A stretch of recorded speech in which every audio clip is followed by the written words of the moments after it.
Mana men bugun madaniyat va ma'rifat ko'rsatuvida, bugun intervyu ko'rsatuvidaman hozir. Xudo xolasa, Toshkent vaqti bilan soat 10:40 da bizning efirimiz boshlanadi. Albatta ko'ringlar, chunki bu efir jonli efir bo'ladi.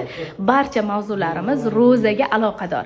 Ro'zada qanaqa taomlanish kerak, ro'zadan keyin sirasi uxlab qolish, masalan, o'sha saharlikdan keyin yoki nimalar yeyish kerak, nimalar yemaslik kerak, hammasi haqida batafsil ma'lumot beraman.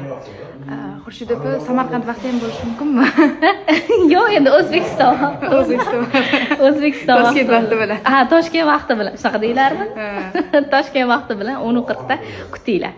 Xurshid opani doim intervyularga taklif qilaman. O'sha dieta bo'yicha, o'zimning sohalari bo'yicha birinchi bo'lib sizni taklif qilganman. Ha, birinchi. Faoliyatim davomida birinchi mana shu opani taklif qilganman. Shu davomiy. Kim intervyuga so'rasa, dietolog kerak desa, Xurshid opa borlar deyman. Уже 2 yil bo'ldi.